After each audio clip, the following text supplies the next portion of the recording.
নবী করিম আলাইহিস সালাতু ওয়াস সালাম ইরশাদ করলেন যে আমার শরীয়তে যদি সেজদা করা জায়েজ হতো তো আমি স্ত্রীগণকে হুকুম দিতাম তার স্বামীদেরকে সেজদা করতে। সুবহানাল্লাহ। আল্লাহ তাআলার সত্তা, তার গুণাবলী এবং তার কর্মাবলীর সাথে যদি কেউ কাউকে অংশীদার করে তাহলে সে শিরকে পরিণত হবে। হুজুর, আমাদের সমাজে দেখা যায় যে কিছু মানুষ মাজারে যায় সেজদা করে এবং কিছু মানুষ তার জীবন্ত পীরকে যায় সেজদা করে, এটা কি শিরক হবে? এখন শিরক বলে কাকে এটা আমাদের কি জানতে হবে। ইবনে তাইমিয়া বলেছিলেন যে আল আলামু লা বিদায়াতা লাহু ওয়ালা নিহায়া, আলামের কোনো শুরু এবং শেষ নেই। মাজারে গিয়ে ওই বিভিন্ন জানালায় বা বিভিন্ন গাছে একটা সুতা বাঁধে, আবার ওই সুতা নিজের হাতেও বাঁধে। আবার দেখা যায় কিছু মানুষ মাজারে যায় তাওয়াফ করতেছে, এগুলা কি করলে কি শিরক হবে? আমাদের শরীয়তে কদমবসি জায়েজ আছে কিন্তু সেজদা জায়েজ নয় কোনো অবস্থাতেই। খানা কাবা ব্যতীত আর কোন কবরে, কোন ঘরে, কোন জায়গায় তাওয়াফ করা যাবে না। এগুলো হচ্ছে হিন্দুদের প্রচলন। তো সূরা ফাতিহার বরকত তার মধ্যে আসে, আমরা এটাকে জায়েজ মনে করি।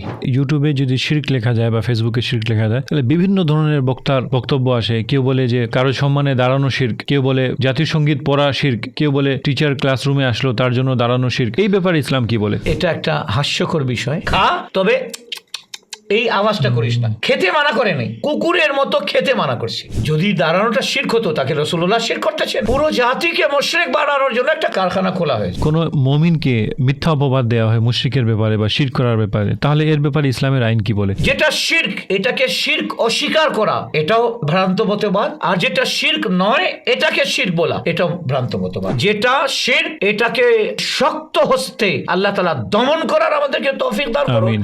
আর যেটা শিরক নয় এটাকে শিরক বলা থেকেও আল্লাহ তাআলা আমাদেরকে বিরত থাকার তৌফিক দান করুন। আমিন। আমিন। এ আমার সন্তান, আল্লাহ তাআলার সাথে কাউকে অংশীদার করো না। নিশ্চয়ই শিরক সবচেয়ে বড় গুনাহ। আলহামদুলিল্লাহ ওয়াসসালাতু ওয়াসসালামু আলা রাসূলিল্লাহ, আম্মা বাদ। দূর ও কাছের দেশ ও প্রবাসের দর্শকবৃন্দ, আসসালামু আলাইকুম ওয়া রাহমাতুল্লাহি ওয়া বারাকাতুহু। আজ ইসলামের একটি অত্যন্ত গুরুত্বপূর্ণ বিষয় শিরকের ব্যাপারে জানার জন্য আমাদের স্টুডিওতে আহ্বান করেছি আমাদের প্রাণপ্রিয় শেখ, আন্তর্জাতিক খ্যাতিসম্পন্ন আলেম দ্বীন ডক্টর সৈয়দ ইরশাদ আহমদ আল বুখারী হুজুরকে। হুজুরকে আমি জিজ্ঞেস করবো, হুজুর শিরকের ব্যাপারে আমাদেরকে ডিটেইল ভাবে আজকে একটু জানান। বিসমিল্লাহির রহমানির রহিম, আলহামদুলিল্লাহ ওয়াসসালাতু ওয়াসসালামু আলা রাসূলিল্লাহ সাল্লাল্লাহু আলাইহি ওয়াসাল্লাম, আম্মা বা'দ। শিরক আমাদের ইসলামী পরিভাষায় এটা একটা জঘন্যতম অপরাধ। পৃথিবীর আইনে যেভাবে 302 যার উপর লাগাবে তার ফাঁসি হবে বা যাবজ্জীবন কারাদণ্ড হবে, ঠিক তেমনি ইসলামী আইনে 302টা হচ্ছে এটা শিরক। কোরআনে কারীমের সূরা নিসার 48 নম্বর আয়াতে আল্লাহ সুবহানাহু ওয়া তাআলা ইরশাদ করতেছেন, বিসমিল্লাহির রহমানির রহিম, ইন্নাল্লাহা লা ইয়াগফিরু আন ইউশরাকা বিহি ওয়া ইয়াগফিরু মা দুনা যালিকা লিমান ইয়াশা। শিরকে আল্লাহ সুবহানাহু ওয়া তাআলা কখনো ক্ষমা করবেন না, মাফ করবেন না। ওয়া ইয়াগফিরু মা দুনা যালিকা লিমান ইয়াশা, শিরক ব্যতীত যতগুলো অপরাধ আছে, ক্রাইম আছে, যতগুলো গুনাহ আছে, আল্লাহ তাআলা ইচ্ছা করলে মাফ করে দিতে পারেন। সাইয়্যিদুনা লোকমান হাকিম তার ছেলেকে বলতেছেন, ইয়া বুনাইয়া লা তুশরিক বিল্লাহ ইন্নাশ শিরকা লাযুলমুন আযীম। এ আমার ছেলে, এ আমার সন্তান, আল্লাহ তাআলার সাথে কাউকে অংশীদার করো না। নিশ্চয়ই শিরক সবচেয়ে বড় গুনাহ, সবচেয়ে বড় অপরাধ। এখন শিরক বলে কাকে এটা আমাদের কি জানতে হবে। 3 ভাবে মানুষ শিরকে লিপ্ত হয়। এর মধ্যে নাম্বার 1, আল্লাহ তাআলার সত্তার মতো যদি কারো সত্তা মনে করে। যেমন আমাদের কালার আছে, আমি ফর্সা, কেউ কালো, কেউ শ্যামলা। কেউ যদি বলে আল্লাহ ফর্সা বা আল্লাহ তাআলার রং কালো বা আল্লাহ শ্যামলা, তাহলে এটা শিরক হবে। কালো বললে নাউযুবিল্লাহ মিন যালিক নিগ্রোর সাথে হবে, ফর্সা বললে ইউরোপিয়ান আরাবিয়ান সাথে হবে, আর যদি শ্যামলা বলে তো শ্যামলার সাথে হবে। সুতরাং আল্লাহ কালো ও শ্যামলার সৃষ্টিকর্তা, তার সত্তা কারো সত্তার মতো নয়। এভাবে হাইট, কেউ যদি বলে ও এত লম্বা, আল্লাহ তাআলার মতো লম্বা, তাহলে নাউযুবিল্লাহ মিন যালিক এটা শিরক হয়ে যাবে। এভাবে যদি কেউ বলে যে যেভাবে আল্লাহ সুবহানাহু ওয়া তাআলার কোনো আরম্ভ শেষ নেই, তার সত্তার ক্ষেত্রে অমুকেরও কোনো আরম্ভ শেষ নেই। যে কথা আলামের ব্যাপারে ইবনে তাইমিয়া বলেছিলেন, যে ইবনে তাইমিয়া বলেছিলেন যে আল আলামু লা বিদায়াতা লাহু ওয়ালা নিহায়া, আলামের কোনো শুরু এবং শেষ নেই। আমরা জানি যার শুরু শেষ নেই তিনি একমাত্র আল্লাহ সুবহানাহু ওয়া তাআলা। আল্লাহ তাআলার সত্তা কেউ মনে করলো যে, যেমন আমি বসে আছি, কেউ যদি মনে করে যে আল্লাহ বসে আছেন, আমি চলাফেরা করতেছি, আমি দৌড় দিচ্ছি, কেউ যদি বলে যে আল্লাহ দৌড়ান বা আল্লাহ বসে আছেন বা আল্লাহ একটা স্থানে আছেন। কিছু মানুষ ওই আর রহমানু আলাল আরশি ইস্তাওয়া, আর রহমানু আলাল আরশি ইস্তাওয়া, এর অর্থ এটা নয় যে রহমান আরশের উপর বিরাজমান। এর অর্থ হচ্ছে রহমান হাফিজা আল আরশ, রহমান আরশকে কন্ট্রোলে নিলেন। সুবহানাল্লাহ। হ্যাঁ, আরশ হচ্ছে সৃষ্টির মধ্যে সবচেয়ে বৃহত্তম সৃষ্টি। সৃষ্টি। তো এটা আরেকটা বিষয়, ইনশাআল্লাহ একদিন এটা নিয়ে আলোচনা করবো। আর রহমানু আলাল আরশি ইস্তাওয়া, এটার উপর একদিন ইনশাআল্লাহ আমরা আলোচনা করবো ইনশাআল্লাহ। তো আল্লাহ তাআলা হাইয়ুন, উনি জীবিত, তবে ব্লাডের মাধ্যমে নয়। আমরা আমাদের ব্লাড শূন্য হলে আমরা ইন্তেকাল করবো, রুহের মাধ্যমে না। আল্লাহ রুহের মুখাপেক্ষী নন, বরং তিনি রুহের সৃষ্টিকর্তা। হাইয়ুন বিদুনি দামি ওয়া বিদুনি রুহি, রূহ ছাড়া এবং উনি রক্ত ছাড়া। তো আল্লাহ তাআলার সত্তা, তার গুণাবলী এবং তার কর্মাবলীর সাথে যদি কেউ কাউকে অংশীদার করে তাহলে সে শিরকে পরিণত হবে। যেমন কেউ যদি বলে যে আল্লাহ যা জানেন, রাসূলুল্লাহ তা জানেন, এক্ষেত্রে আল্লাহ এবং রাসূল উভয় সমান। নাউযুবিল্লাহ মিন যালিক। ইয়াস্তাবিয়ানে ফি হাযা শাই আও ফি হাযাল ইলম, আল্লাহ এবং তার রাসূল এই বিষয়ে দুই সত্তার সমান এলেম, তাহলে এই কথা বলার সাথে সাথে সে ইসলাম থেকে খারিজ হয়ে যাবে। কারণ আল্লাহ সুবহানাহু ওয়া তাআলা তার যে এলেম আছে, এটার স্টার্ট নেই, এন্ড নেই, এটা কল্পনার বাইরে, এটাকে কেউ পরিমাণের মধ্যে নিয়ে আসতে পারবে না, অসীম, এটা সিফতের মধ্যে চলে আসবে। তো এই আল্লাহ তাআলার সত্তার সাথে কিংবা তার গুণাবলীর সাথে কিংবা তার কর্মের সাথে কেউ যদি কাউকে অংশীদার করে, কর্ম কি, যেভাবে আল্লাহ পাহাড়ের গোড়ায় পিঁপড়াকে রেজেক দিচ্ছেন এবং সমুদ্রের তিমি মাছকেও রেজেক দিচ্ছেন, এরকমই রেজেক অমুকও দেয়, তাহলে সে ইসলাম থেকে খারিজ হয়ে যাবে। এই বিষয়ে আল্লাহ তাআলা ইরশাদ করছেন যে আল্লাহ সুবহানাহু ওয়া তাআলা শিরকে কখনো মাফ করবেন না। শিরক ব্যতীত যতগুলো গুনাহ আছে আল্লাহ তাআলা ইচ্ছা করলে মাফ করে দিতে পারেন। কিছু কিছু জিনিস আছে, যেমন আমিও দেখতেছি, আল্লাহ তাআলাও দেখেন, ঠিক আছে, বান্দা ক্ষমা করে, আল্লাহ তাআলাও ক্ষমা করেন। হ্যাঁ, তো এই ধরনের জিনিস আছে, যেমন আমিও দেখতেছি, আল্লাহ তাআলাও দেখেন। আমি দেখতেছি, আমি দেখার ক্ষেত্রে চোখের মুখাপেক্ষী, কিন্তু আল্লাহ সুবহানাহু ওয়া তাআলা এক সময় আমি দেখতাম না, আমার জন্মের আগে আমি দেখতাম না, এবং আমার মৃত্যুর পরে আমি দেখবো না। তো আল্লাহ তাআলার না তো জন্ম আছে না মৃত্যু আছে।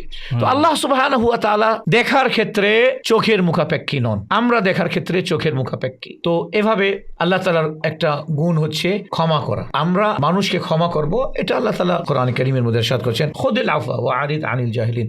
হাবিব, আপনি ক্ষমা করাটাকে বেছে নিন। তো ক্ষমা করাটাকে আল্লাহ পছন্দ করেন, তাই বলে আল্লাহ যেভাবে ক্ষমা করেন এই গুণটা আমাদের ভিতরেও আছে। আমরা এই ক্ষেত্রে নাউজুবিল্লাহ মিন যালিক সমতুল্য হয়ে গেলাম, সমকক্ষ হয়ে গেলাম, এই চিন্তা করলে ইসলাম থেকে খারিজ হয়ে যাবে। তো আল্লাহ সুবহানাহু ওয়া তাআলা শিরক থেকে আমাদের সকলকে যেন হেফাজত করেন।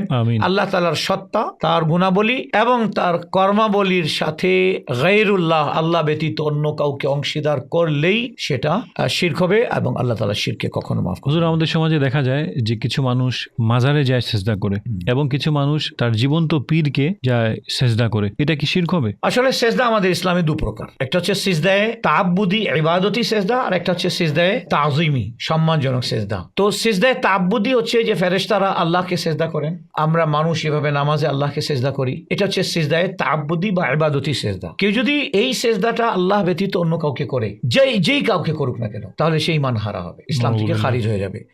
আর দ্বিতীয়টা হচ্ছে সেজদায়ে তাযীমি সম্মানজনক সেজদা, যেভাবে আল্লাহ তাআলা কোরআনে কারীমের মধ্যে ইরশাদ করলেন, উসজুদু লি আদমা, আদমকে তোমরা সেজদা করো। ফাসাজাদু, সমস্ত ফেরেশতা সেজদা করলেন, ইল্লা ইবলিস, ইবলিস করলো না। আবা, সে অস্বীকার করলো, ওয়াস্তাকবারা, অহংকার করলো, ওয়া কানা মিনাল কাফিরিন, এবং কাফেরদের দলে অন্তর্ভুক্ত হয়ে গেল।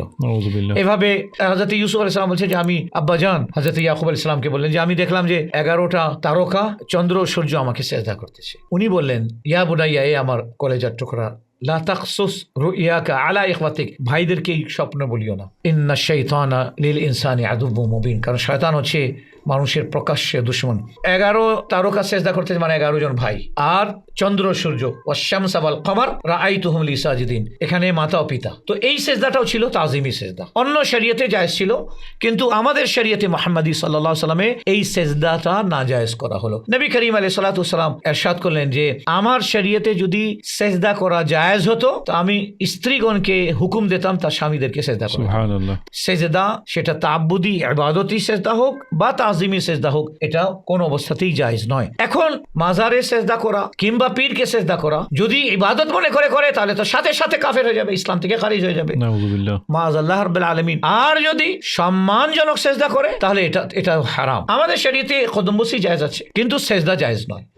তো আল্লাহ সুবহানাহু ওয়া তাআলা উভয় সেজদা থেকে আমাদেরকে বিরত থাকার জন্য তৌফিক দান করেন। আমিন। এর পাশাপাশি দেখা যায় সমাজে আমাদের কিছু মূর্খ ব্যক্তিরা মাজারে গিয়ে ওই বিভিন্ন জানালায় বা বিভিন্ন গাছে একটা সুতা বাঁধে, আবার ওই সুতা নিজের হাতেও বাঁধে। আবার দেখা যায় কিছু মানুষ মাজারে যায় তাওয়াফ করতেছে, এগুলা কি করলে কি শিরক হবে? মাজারে তাওয়াফ করার ব্যাপারে আমার একটা ভিডিও ইউটিউবের মধ্যে আছে। খবরদার, কোন অবস্থাতেই খানা কাবা ব্যতীত আর কোন কবরে, কোন ঘরে, কোন জায়গায় তাওয়াফ করা যাবে না। এটা খানা কাবার খুসুসিয়ত হচ্ছে মুসলমানরা খানা কাবার তাওয়াফ করবে। খানা কাবা ব্যতীত আরো কারো তাওয়াফ নেই। এমনকি রাসূলুল্লাহ সাল্লাল্লাহু আলাইহি ওয়াসাল্লামের রওজায়ে আতহার, নবী করিম আলাইহিস সালাতু ওয়াস সালামের কবরে আনওয়ার, মাজারে আকদাস, এটারও তাওয়াফ করা জায়েজ নেই। সুতরাং তাওয়াফ খানা কাবা ব্যতীত আমরা মুসলমান কোন ঘরের, কোন মাজারের, কোন কবরের তাওয়াফ করতে পারি না। থাকলো ওই যে সুতা বাঁধা, এগুলো হচ্ছে হিন্দুদের প্রচলন। তারা যে বৃক্ষকে তারা পূজা করে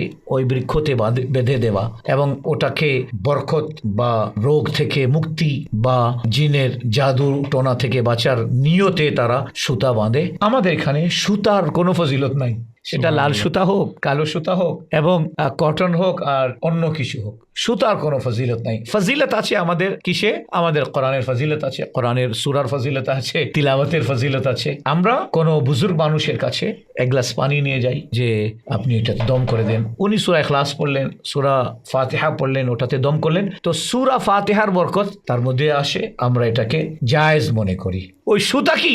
সুতাকে তো কেচে দিয়ে আমি 70 ভাগে বিভক্ত করে দিতে পারি, ওটাকে আগুনে পুড়ে দিতে পারি, ওই সুতা কি করবে? সুতার মধ্যে কোনো ক্ষমতা নাই। সুতরাং এই ধারণা যদি করে যে মাআল্লাহ রাব্বুল আলামিন, আল্লাহ যেভাবে আমাকে মুসিবত থেকে উদ্ধার করতে পারে ঠিক তেমনি এই সুতাও আমাকে মুসিবত থেকে উদ্ধার করতে পারে, তাহলে এটা শিরক হবে। কিন্তু যদি এই নিয়তে বলে যে এই সুতাটা মাজারে ছিল, এটা আমি বাঁধে নিলাম, আমরা এটাকে মানা করি, কারণ সুতা বাঁধাটা বিধর্মীদের তরিকা, মুসলমানদের, হ্যাঁ হিন্দুদের কালচার। ওরা তো এখানে সুতা বাঁধে, এখানে পৈতা বাঁধে, আমাদের ইসলামে এটা নেই। হুজুর, আমরা সোশ্যাল মিডিয়া দেখি, ইউটিউবে যদি শিরক লেখা যায় বা ফেসবুকে শিরক লেখা যায়, তাহলে বিভিন্ন ধরনের বক্তার বক্তব্য আসে। কেউ বলে যে কারো সম্মানে দাঁড়ানো শিরক, কেউ বলে জাতীয় সঙ্গীত পড়া শিরক, কেউ বলে টিচার ক্লাসরুমে আসলো তার জন্য দাঁড়ানো শিরক। এই ব্যাপারে ইসলাম কি বলে? এটা একটা হাস্যকর বিষয়। কারো জন্য দাঁড়ানো এটা কেন শিরক হবে? বুখারী শরীফের হাদিস, প্রিয় নবী আলাইহিস সালাতু ওয়াস সালাম ইরশাদ করেছেন, কুমু ইলা সাইয়্যিদিকুম, তোমরা তোমাদের সর্দারের সম্মানার্থে দাঁড়াও। তো এই দাঁড়ানোটা নবী করিম আলাইহিস সালাতু ওয়াস সালাম এক জায়গায় দাঁড়াতে মানা করেছেন, ওয়ালা তাকুমু কাল আজিম, তোমরা অনারবের মতো দাঁড়াইও না, মানে এইভাবে ইয়ে করে ঘন্টার পর ঘন্টা দাঁড়াইও না। রাজা বাদশাদের সামনে যে আগে মানুষ যেভাবে দাঁড়াইতো, সালাম যেহেতু রাহমাতুল লিল আলামিন, উনি চাননি যে আমার উম্মত যে আছে কারো সামনে ঘন্টার পর ঘন্টা এভাবে দণ্ডায়মান হয়ে সে কষ্টের মধ্যে থাকুক। এইভাবে বলেনি যে তোমরা দাঁড়াইও না, তোমরা অনারবের মতো দাঁড়াইও। অর্থাৎ কেউ যদি বলে যে এই কুকুরের মতো খাচ্ছিস কেন, তাহলে এটার অর্থ এই নয় যে সে খেতে মানা করছে, খা তবে এই আওয়াজটা করিস না। খেতে মানা করে নেই, কুকুরের মতো খেতে মানা করছে, দাঁড়াতে মানা করেননি, অনারবের মতো দাঁড়াতে মানা করেছে। সুবহানাল্লাহ। এছাড়াও আমরা তিরমিজি শরীফের হাদিসে দেখেছি যে হুজুর যখন সাইয়্যিদা ফাতিমা জাহরা হযরতে খাতুনে জান্নাত ফাতিমা জাহরা রাদিয়াল্লাহু তাআলা আনহা যখন তাশরীফ আনতেন, তো নবী পাক সাল্লাল্লাহু আলাইহি ওয়াসাল্লাম তার সম্মানে দাঁড়িয়ে যেতেন। এটা তো পৃথিবীতে এটার কোনো নজির পাওয়া যায় না। তো যদি দাঁড়ানোটা শিরক হতো, তাকে রাসূলুল্লাহ শিরক করতেছেন, নাউযুবিল্লাহ। যিনি শিরকে দাফন করার জন্য, শিরকে যিনি ধ্বংস করার জন্য, শিরকে মিটানোর জন্য যিনি এসেছেন, তিনি কি শিরক করবেন? তো এটা হাস্যকর বিষয়। দাঁড়ানোটা শিরক নয়। আমরা তো আমাদের প্রাইমারি টিচাররা যখন স্কুলে, কলেজে, ইউনিভার্সিটিতে টিচার এসে যখনই আসতেন আমরা সবাই দাঁড়িয়ে যেতাম। একজন অফিসার আসে, বাকিরা সবাই দাঁড়িয়ে যায়। এসপি সাহেব আসে, সমস্ত পুলিশ দাঁড়িয়ে যায়। এমপি আসে, যত অফিসার আছে দাঁড়িয়ে যায়। মিনিস্টার আসলে বাকি সবাই দাঁড়িয়ে যায়। তাহলে কি সবাই মুশরিক হয়ে যাবে?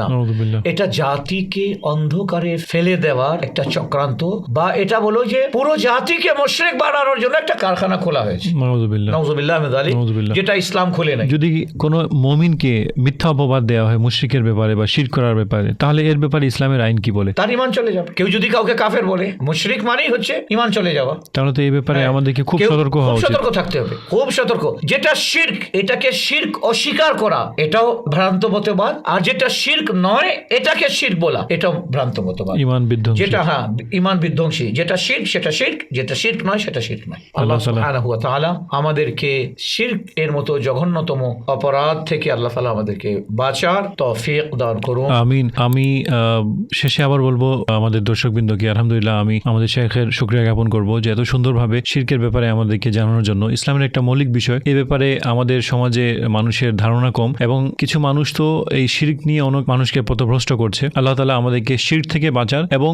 অবৈধভাবে একজন মুমিন মুসলমানকে শিরকের ফতোয়া দেয়া থেকেও হেফাজত করুন। আমিন। আসসালামু আলাইকুম। সাথে আরেকটা কথা বলবো যে জায়গায় জায়গায় যে শিরক হচ্ছে, যেটাকে ইসলামের অংশ মনে করা হচ্ছে, আল্লাহ তাআলা এটা থেকেও বাঁচার তৌফিক দান করুন। আমিন। যেটা শিরক শিরক, এটাকে শক্ত হস্তে আল্লাহ তাআলা দমন করার আমাদেরকে তৌফিক দান করুন। আমিন। আর যেটা শিরক নয়, এটাকে শিরক বলা থেকেও আল্লাহ তাআলা আমাদেরকে বিরত থাকার তৌফিক দান করুন। আমিন। আমিন। ফি আমানিল্লাহ। আসসালামু আলাইকুম ওয়া রাহমাতুল্লাহি ওয়া বারাকাতুহু। আপনি আমাদের পেজে আমাদের সাথে থাকুন, যেখানে থাকুন, ভালো থাকুন, সুস্থ থাকুন, আমাদের জন্য দোয়া করুন, আমরাও দোয়া করব, এবং ইনশাআল্লাহ তাআলা সওয়াবের নিয়তে শেয়ার করুন। আল্লাহ তাআলা আপনাকে, আপনার মাধ্যমে যারা যারা শুনবে, ইনশাআল্লাহ তাআলা আপনিও উপকৃত হবেন ইনশাআল্লাহ। ফি আমানিল্লাহ। আসসালামু আলাইকুম ওয়া রাহমাতুল্লাহি ওয়া বারাকাতুহু।